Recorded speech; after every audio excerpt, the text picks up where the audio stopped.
I do it for the love first, peep the intentions, man. I spit game, but you never learn no lessons, man. God damn, we back at it. Today we're going to talk about my Canon C70 Rig. Now, I had my Canon C70 for just over 2 months now. I got it towards the end of 2024. If you want to see why I got a Canon C70 at the end of 2024 and why I have it for now to foreseeable future in 2025, 2026, and see what's happening in the years afterwards. But yeah, definitely go check out that video. And then now it's time to get into the rig. I kind of familiar myself with the camera now. Like I said, I had it for just over 2 months now, and I've used it for the first time, even though we're in March now. I used it for the first time this past weekend, and I think I got everything figured out. Obviously, all the things is subject to change, but this is like my first initial iteration of it. So I just thought, why not just go over it for make any additional changes or any bonuses or upgrades I might do down the line. So, with all that being said, I guess we just introduce it right here and right now. Now we just move the mic out of the way. I think just right there alone, it looks kind of wild and crazy. We'll definitely go over that. Obviously, this right here with the DJI Action 2, we'll definitely go over why that's there and stuff like that. But yeah, let's just hop into it.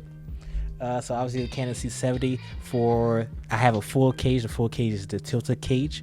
Obviously the Tilta cage has been around since the Canon C70 has been around. So there's the Tilta cage. I also have a Tilta hand grip. This hand grip actually comes from like an actual physical hand grip from Tilta.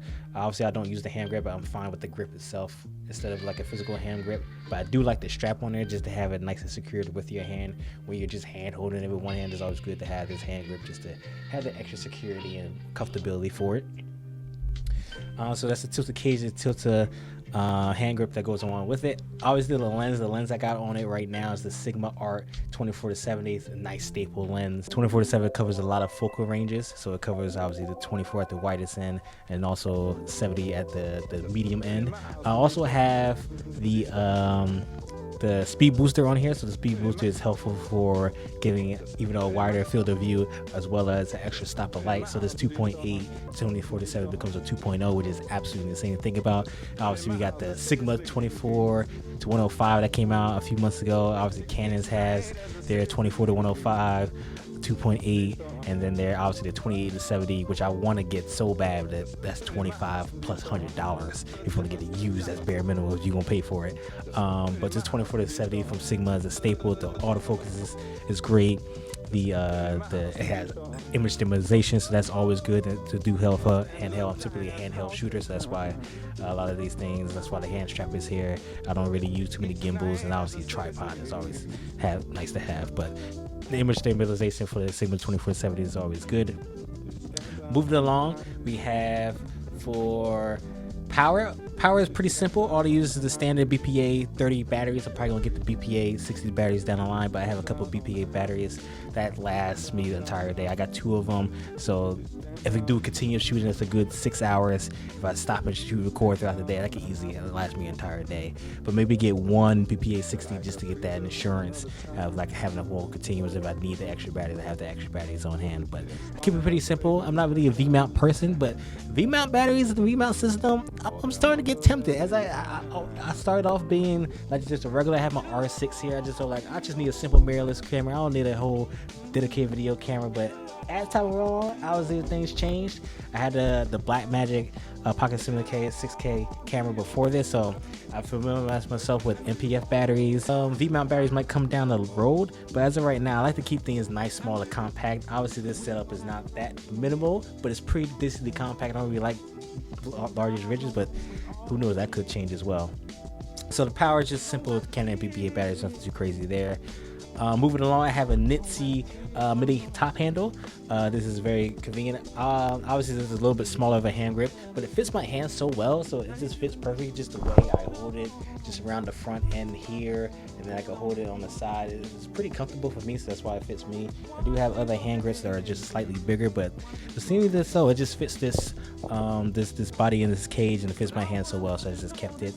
And then to go along on top of the top handle, we had the Siri monitor mount, and then obviously the monitor mount goes into the OC Limon 5. I have this for the last like 7-8 months or so. Thoroughly enjoy this monitor. It's bright, it's relatively color accurate, and it gets the job done. If I don't want to use the simple LCD, obviously the LCD screen is pretty small. The OC Limon 5 monitor is obviously a 5-inch monitor, so having that screen real estate and additional accessories and UI interface and stuff in addition is getting helpful. But obviously this is a cinema camera, so it has everything built in, but just having it on hand with a bigger screen on top instead of being on the body itself is always helpful.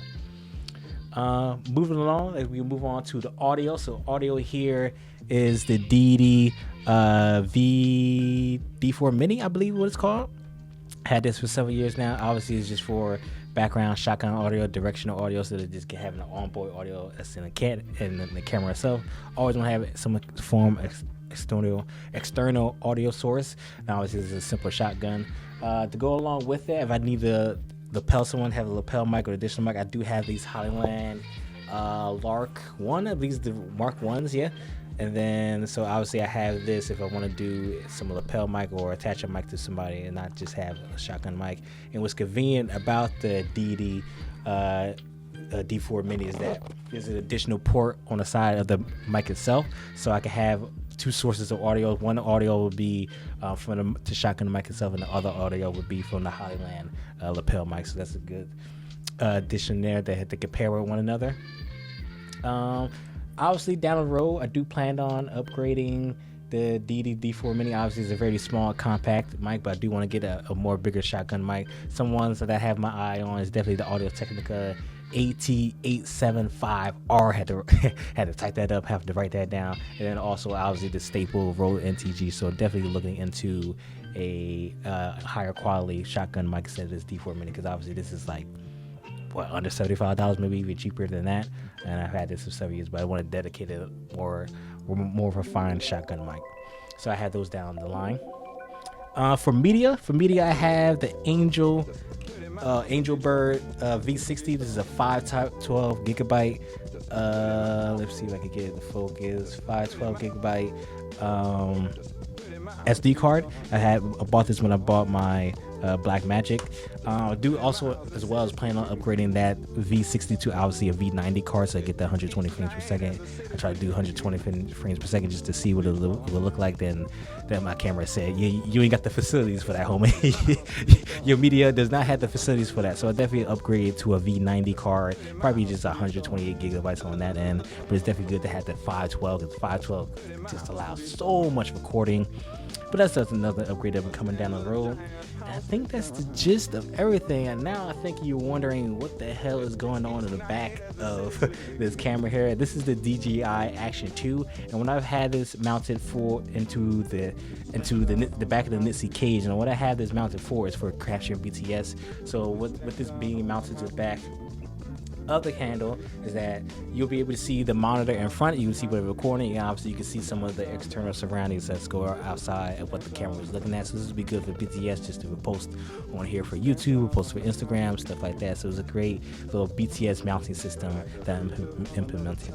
Obviously the DJI Action 2 is an older action camera, older, smaller camera, so definitely going to look into getting the DJI Osmo Pocket 3. That thing looks absolutely insane, but that thing is also absolutely insane when it comes to price. That thing is a good $400-500. Get the creator combos, increases even more.